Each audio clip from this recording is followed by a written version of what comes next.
नमस्कार बंधुरा मिष्टि पौर्णिमा ब्लगे तुम्हारे सकल के स्वागत जानाई। तो देखो এটা হচ্ছে সরস্বতী পুজোর দিনের ব্লগ। তো মামাম সকাল ভোর 5:30টা থেকে উঠে আমাকে বিছানাতে বলছে, মামাম উঠো, তাড়াতাড়ি উঠো, আমাকে আগে শাড়ি পরিয়ে দাও, আমি স্কুলে যাব। ওর রাতে যেন ঠিক করে ঘুমই হয়নি যে শাড়ি পরে স্কুলে যাবে বলে। দিয়ে আমি উঠে পড়ে তারপরে আগে বাসি কাজগুলো শেষ করে নিই, আগে ওকে আমি শাড়ি পরাচ্ছি। ওর বাবা কাজে বেরিয়ে পড়েছে। তো দেখো মামাম যেন আমাকে রীতিমতো তাড়া দিচ্ছে যে মামাম তাড়াতাড়ি করো, আমার স্কুলের গাড়ি চলে আসবে, আমার বান্ধবীরা সবাই চলে গেছে।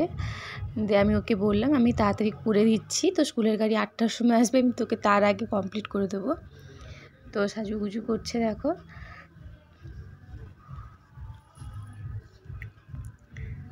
ওর আনন্দটা তুমি শুধু দেখো, শাড়ি পরা শেষ হতে না হতে ওর নাচ শুরু হয়ে গেছে।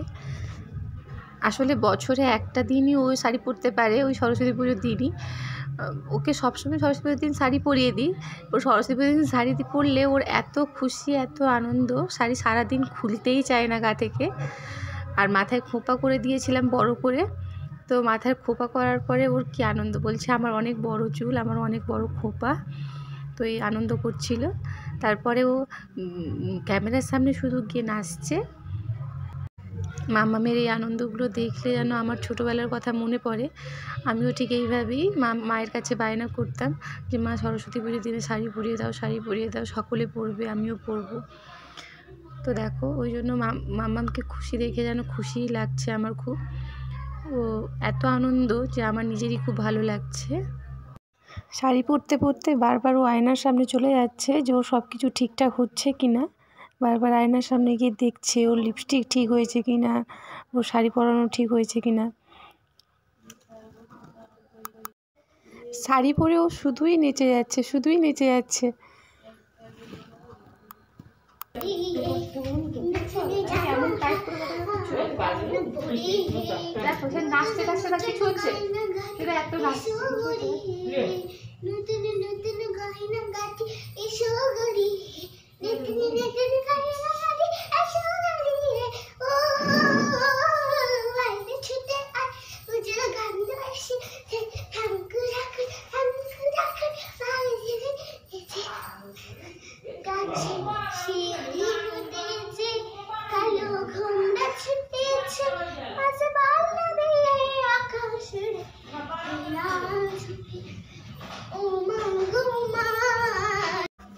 তো দেখো মামাম স্কুলে যাওয়ার আগে ও ক্যামেরার সামনে দাঁড়িয়ে নিজের মতো করে একটু নাচছিল গান গিয়ে একা একা।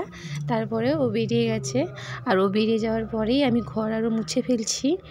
তারপরে স্নান করে ঠাকুর পুজোটা করে নেব।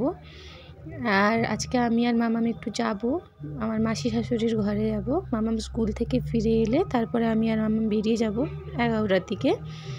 আমার মাসি শাশুড়ির বাড়িতে আমি কোনো দিন যাইনি, এই প্রথমবার যাব। মাসির বাড়ি হচ্ছে মুকুন্দপুর। তো আমার সাথে তো কেউ যেতে পারছে না, আসলে বাবা অসুস্থ, তাই মা যেতে পারবে না। আর মামামের বাবা তো কাজে চলে গেছে। তো ঘরের লোক বলছে যে যেতে হবে না, তোমাকে একা একা। মাসির বাড়ি হচ্ছে মুকুন্দপুর। মাসি আসলে এত করে বলছিল যে না করতে পারলাম না।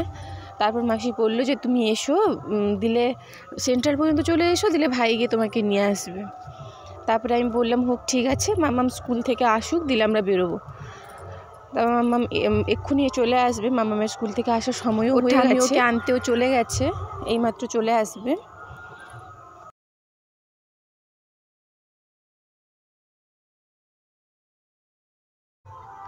এখানে দেখো মামাম স্কুল থেকে চলে এসে মামাম বলছে ওই সাদা শাড়িটা যে পরেছিল, তারপরে আমি ওকে বললাম যে মামা তুমি শাড়িটা খুলে ফেলো, তো জামা পরো, দিলে যাবো, এতটা রাস্তা শাড়ি পরে যেতে পারবে না। তখন সে বলছে যে না আমি শাড়ি পরেই যাব, শাড়ি খুললো না কিছুতেই। তারপরে ও বললো আমি সাদা শাড়ি পরবো না, হলুদ শাড়ি পরবো। শাড়ি পরে বেশ ভালো সামলাতেও পারছে, ও শাড়ি পরে ওর কোনো অসুবিধাও হয়নি একটুও। তারপরে দেখো আমরা বেরিয়েও পড়েছি, মামা আর আমি যাচ্ছি।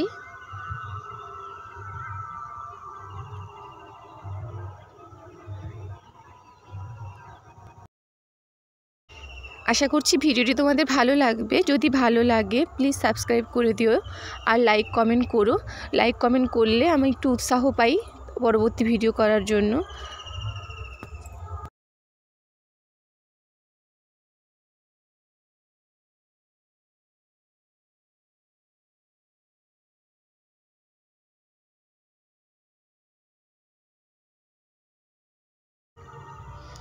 এখন আমরা বাসে বসে আছি, সেন্ট্রালে চলে এসেছি। তারপর দেখো মাম্মাম সেন্ট্রালে নামার পরে ওখানে একটা ফাঁকা রাস্তা ছিল, সেখানে ফাঁকা রাস্তাতেই একা একা ঘুরে ঘুরে নাচছিল। তারপর যখন দেখে চারপাশে লোকজন আছে, আস্তে আস্তে করে আমার কাছে চলে আসে। আর এখানে দেখো মাসির বাড়িতে পুজো হচ্ছে। সকালবেলায় পুজোর সময় তো এসে পৌঁছতে পারিনি, অনেকটা বেলা হয়ে গিয়েছিল, তারপরে আর ভিডিওটা শ্যুট করা হয়নি। মাসির বাড়িতে একটা সন্ধেবেলা পুজো হচ্ছে, ওই হোম আরও হবে, আরতি হবে, ওই জন্য মাসি মকর কাটছিল। আর এখানে সবাই বসছে, পুজো হচ্ছে, ভাই আরও বসছে।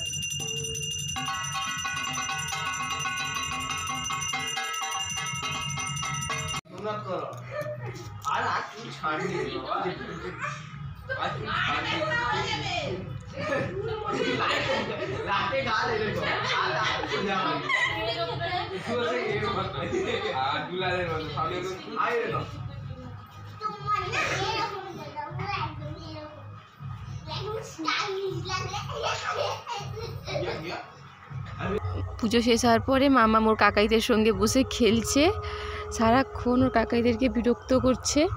আর এখানে দেখো মাসি মকর মাখছে দুধ দিয়ে, আরও সবাইকে দেবে খেতে।